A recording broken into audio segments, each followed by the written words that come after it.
Hello tout le monde, c'est une nouvelle semaine et qui dit nouvelle semaine dit nouvelle vidéo. N'oubliez pas de vous abonner à la chaîne en cliquant sur le petit bouton s'abonner tout en bas.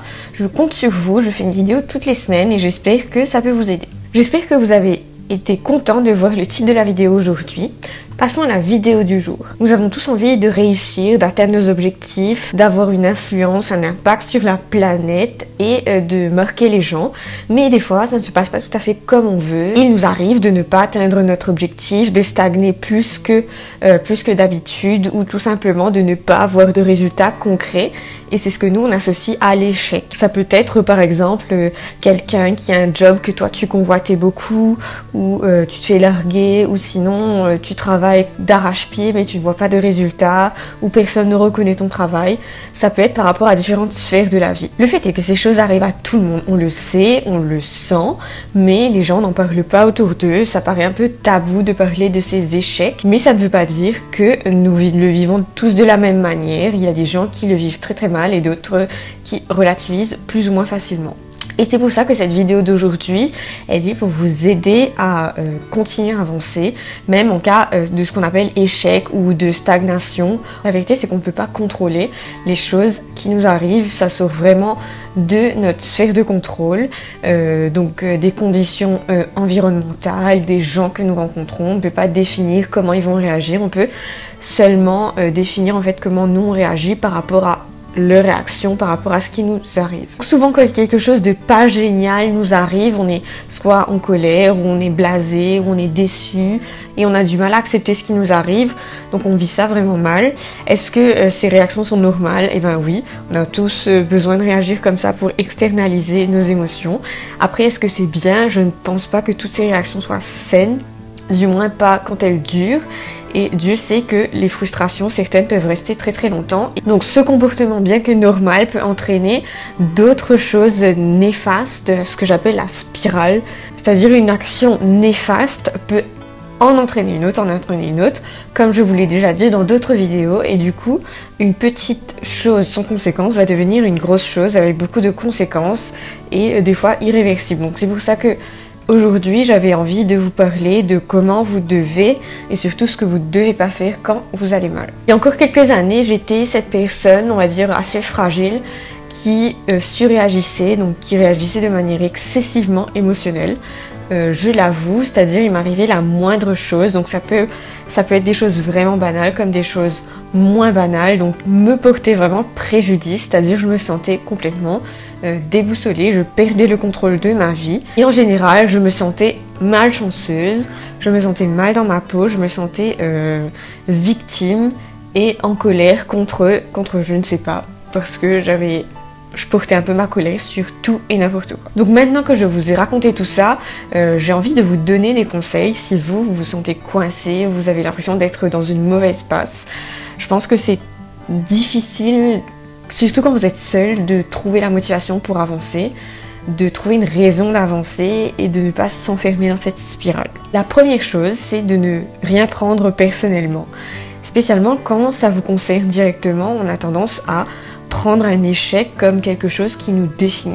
Donc on dit qu'on est 100% responsable de cette situation et on se culpabilise à tort en fait parce qu'on n'est jamais 100% responsable d'une situation, on ne contrôle pas une partie des facteurs. C'est pour ça que dès le départ en fait vous ne devez pas laisser votre activité, votre job, votre rôle définir qui vous êtes, même si ça peut paraître complètement absurde quand je dis la phrase comme ça, mais c'est pas une activité qui va définir qui vous êtes, c'est plutôt l'ensemble des choses que vous faites. Et donc ça, cette problématique-là touche beaucoup, par exemple, les entrepreneurs qui, eux, ont une activité et qui, comme ça peut arriver à tout le monde, subissent un échec. Donc ils vont tout de suite se sentir un peu comme des losers, ce qu'ils ne sont pas du tout, parce que est-ce que juste cette activité va définir qui ils sont et qui ils vont être plus tard ou qui ils ont envie d'être?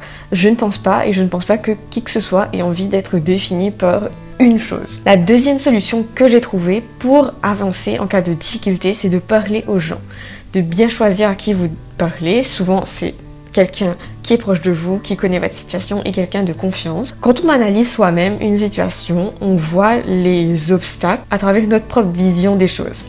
Et ça m'est très souvent arrivé en fait de raconter mes problèmes donc à des amis qui eux voyaient tout à fait une autre solution que celle que je voyais moi. Donc des fois on est vraiment persuadé de faire notre maximum dans un certain domaine.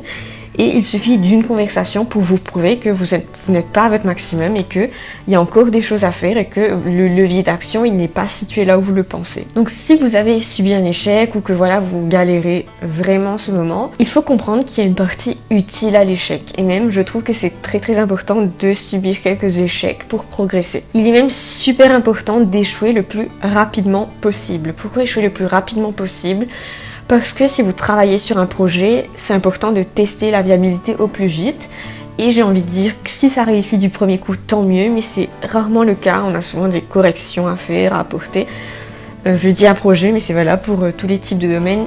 C'est important d'échouer rapidement pour prouver, pour trouver d'autres solutions et pour avancer par la suite. Comme je vous disais, le fait de subir des échecs, ça peut vous entraîner dans une spirale. Et donc ce qu'il faut anticiper, c'est vos réactions par rapport aux gens et aux choses.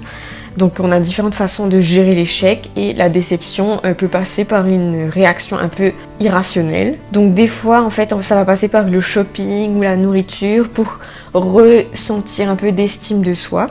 Donc il y a des gens qui ont ces réactions un peu irrationnelles. D'autres vont s'embrouiller avec des proches ou aller régler leur compte en profitant de la frustration qu'ils ont en eux pour aller régler leur compte. Et vous voyez bien que ce sont des comportements totalement autodestructeurs et parfois avec des conséquences irréversibles.